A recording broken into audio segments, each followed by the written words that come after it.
Speed makes you dangerous. Strength makes you deadly. But Komodo dragons have neither. Huh? And yet, they're still apex predators. Komodo dragons shouldn't even work as predators. They're relatively slow, clumsy, and their bite is weaker than your pet cats. And yet, they can drop a buffalo. How? For decades, scientists couldn't agree on why. Some claimed their secret was hidden in their mouth. Others thought it was something even stranger. But here's the wild part.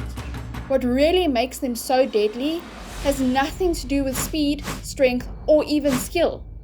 In fact, they break almost every predator rule in the book and still win. And when it comes to dinner, well, let's just say you'd never want one of these guests at your table. My turn. By the end of this video, you'll see exactly how a predator that shouldn't work does, and why the truth behind their hunting style is way more disturbing than anyone expected. Hold on to your buns, it's about to get wild. If you're enjoying this video this far, please give it a little like and subscribe because it's free. Okay, thank you. I want you to think about every large predator you've ever learned about. What do they all have in common? They bring down prey with speed and power. Cheetahs sprint, lions explode into action, and wolves run in coordinated packs. But Komodo dragons? They prefer a slower pursuit. And that's because they're bad boys who don't play by the predator rulebook.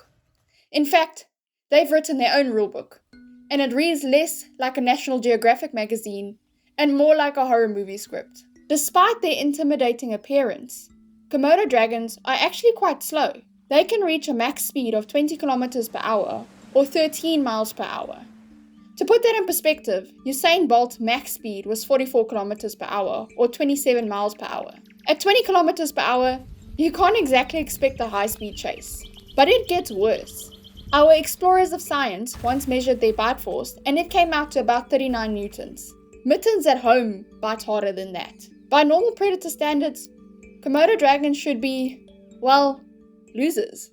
But if their bite is so weak, how can one bite from a Komodo take down an animal 100 times its size? For a moment, pretend you're a little bee out in Indonesia, minding your own business. As you're rubbing your butt on a flower, you see a little Bambi peacefully grazing in the distance. But then you see it. A 9-foot lizard crouched nearby, perfectly camouflaged against the dry grass. You think about warning the Bambi, but then you remember it stood on Steve last week.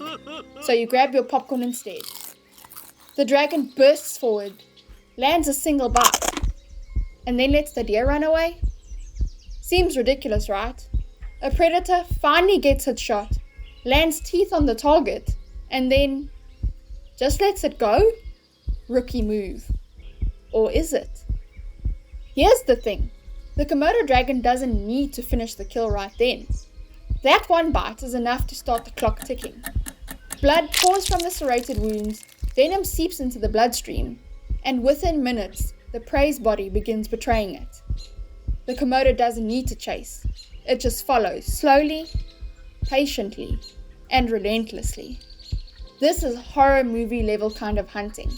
You can sprint, you can stumble, you can think you've escaped, but the villain is still behind you, and sooner or later, you collapse. And that leads to something most people don't expect. If you think it's just one Komodo trailing you, wrong. They can smell blood from almost 6 miles away. So that one bite can turn into a dinner party invitation you never wanted. The Komodos will pile onto a carcass in loose feeding groups, a behavior almost no other reptile shares. But once the meal starts, the story gets even more disturbing. More on that later. This leads us to an even bigger paradox. How can such a slow, weak-biting reptile even manage to bring down massive prey in the first place? The answer lies in one of the most controversial scientific debates of the last century. For decades, scientists argued if this lizard was venomous or just really unhygienic. Their theory was that the dragon's mouth was so stanky and dirty that a single bite infected their prey. The prey would stagger off, wounds festering, and eventually plop over and die of septicemia. But here's the twist. Komodos' mouths aren't any filthier than those of lions, wolves, or any other carnivore. When our white-coated little nerds actually cultured their saliva in the early 2000s, they found ordinary microbes that reflected whatever they'd just eaten. In other words, if a Komodo dragon had recently gobbled a goat, you'd find goat gut bacteria in its spit. Nothing exotic or supernatural, just plain old carnivore mouth flora. So the septic bite idea was a myth built on observation bias. What scientists were really seeing was water buffalo being bitten by Komodos, retreating into filthy mud wallows to cool off, and those wounds got infected in the mud. And then, bleh, death. So if it's not bacteria, what really makes a Komodo's bite so deadly? Hidden inside their jaws are venom glands. The most complex venom gland system ever described in a reptile. These Looney Tunes named scientists stuck the Komodo dragon inside an MRI machine, and the scans showed that they have ducts running between their serrated teeth. Unfortunately for their prey, they don't strike like snakes. They had to be extra dragon, so instead, they saw at their prey with serrated teeth, letting the venom seep into the gaping wounds. Which means their true weapon isn't just venom. It's childhood level trauma, plus toxins. A dangerous duo of bleeding and biochemistry. Now, let's break down what this venom actually does. Komodo dragon venom contains a delicious cocktail of proteins, and scientists have identified several key groups. First, we have the anticoagulants, aka the agents of chaos. These suckers stop the prey's blood from clotting, which means a wound that should seal keeps bleeding. Next, there are the hypotensive agents. These proteins are less about chaos and more about panic, because they cause a drop in blood pressure rapidly, leading to shock and dizziness. And then things start to get spicy. Although it's not been confirmed, their delicious venom cocktail may contain paralytic toxins, which may interfere with muscle contraction, making it harder for the prey to escape, which is kind of diabolical if you think about it.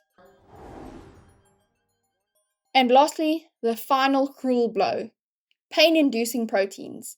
Evidence suggests the venom makes wounds feel worse, discouraging the prey from fighting back effectively. So a prey animal bitten by a Komodo isn't just bleeding from its wounds.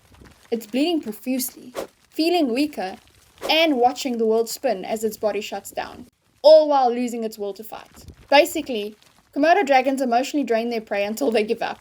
I guess the question is, if you're a Bambi in the wild that's been bitten by a dragon, how much time do you have left to say bye to your mom and clear your browser history? Well, if you're imagining Cobra-style neurotoxins shutting down prey in seconds, forget it. Komodo venom is slower, subtler, and nastier.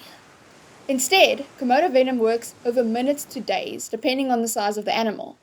Small prey like goats and pigs can collapse in minutes from shock and blood loss, but larger prey like deer or buffalo usually take longer, sometimes 4 or more days. Komodos don't need the venom to act fast, because their strategy is to wound, follow, and let biology do the lifting. Some predators chase. The Komodo dragon, he files paperwork on your demise. Now the uncomfortable question. What if a Komodo bit you? If you, being a human being, hopefully, was bitten by a Komodo, you wouldn't necessarily die outright, but it would be very bad. The bite would cause intense bleeding that wouldn't stop, severe pain, dizziness from the low blood pressure, and you'd possibly go into shock. Komodo bites on humans are rare but serious, and victims often require blood transfusions and surgical repair of the shredded tissue. But what happens if they take a little bite of their own kind? You'd think Komodos might be immune to their own venom. After all, snakes like cobras often resist their own toxins. But Komodo dragons aren't completely immune.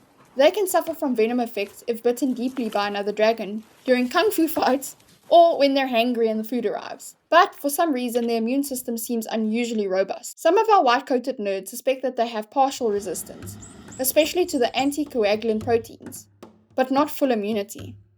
Now, onto the important question. If the venom explanation is so strong, why did the bacteria myth stick around for decades? Well, for 3 reasons.